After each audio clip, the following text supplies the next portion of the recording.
Hello everyone, Betal riding এর আরেকটি ভিডিওতে সকলকে স্বাগতম। বেতাল রাইডিং এর প্রথম ভিডিও আপনারা দেখেছেন। দ্বিতীয় ভিডিওটি আসলে মূল টপিকস নিয়ে। চ্যানেলের মূল টপিকস হচ্ছে রাইড করতে করতে গল্প বলা।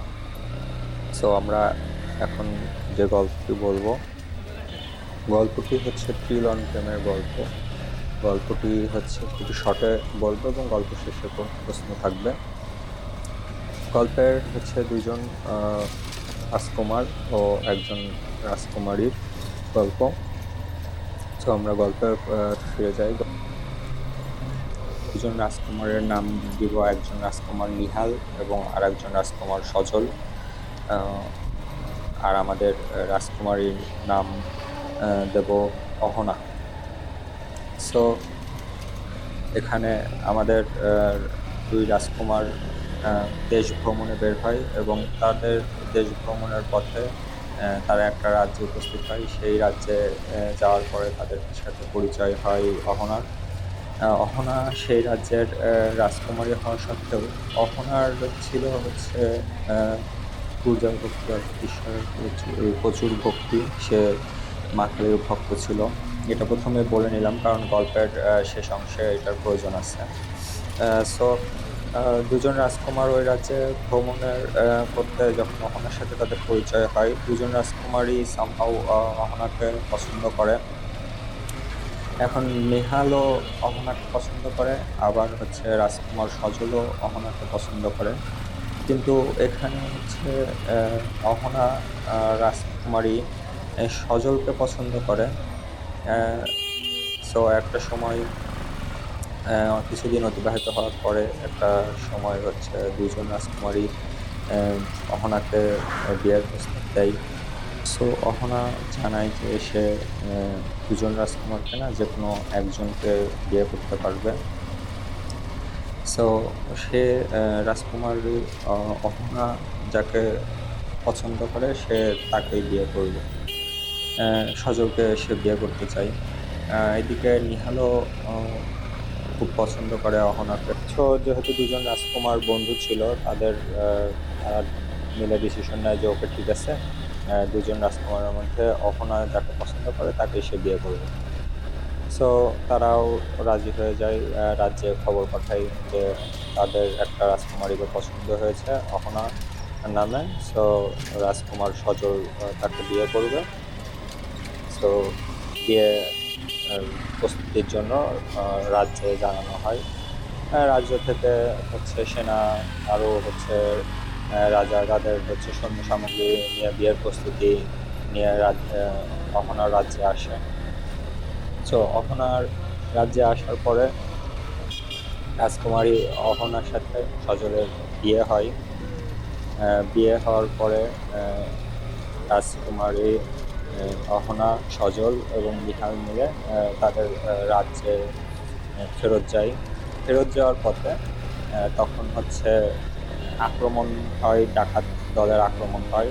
ডাকাত দলের আক্রমণ হওয়ার পর ডাকাত দল হচ্ছে রাজকুমার অহনাকে প্রথমে মারতে যায়।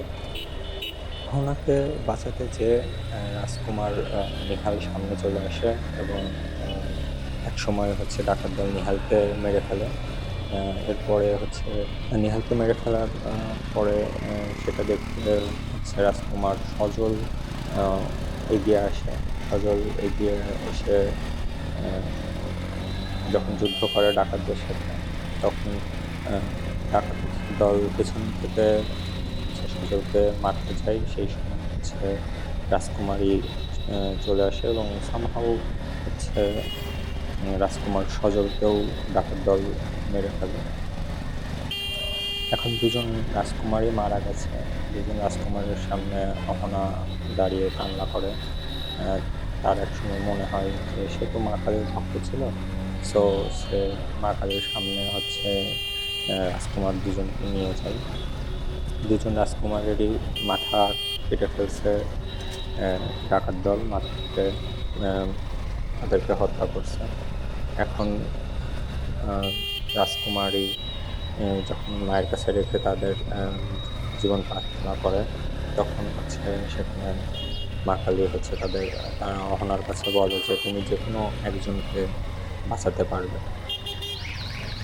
এখন রাজকুমার রাজকুমারী কাকতি মিনতি করে যে আমি তো হচ্ছে আমার স্বামীকে যদি প্রাণ ফিরিয়ে দেওয়ার জন্য বলি তাহলে অন্যায় হবে, কারণ হচ্ছে রাজকুমার নিহাল এখানে তাকে বাঁচাতে যেয়ে মারা গেছে।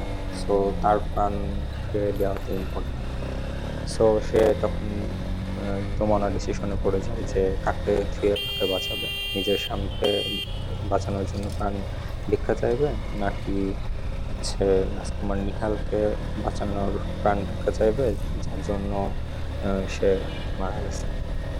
সো আমি চাইবো না, কারণ যেহেতু এখানে আমাদের মাঝখানে হচ্ছে নিহাল তো কোনো আহ, দোষ নেই, সে হচ্ছে মাঝখানে সে তার হচ্ছে প্রাণ হারাইছে।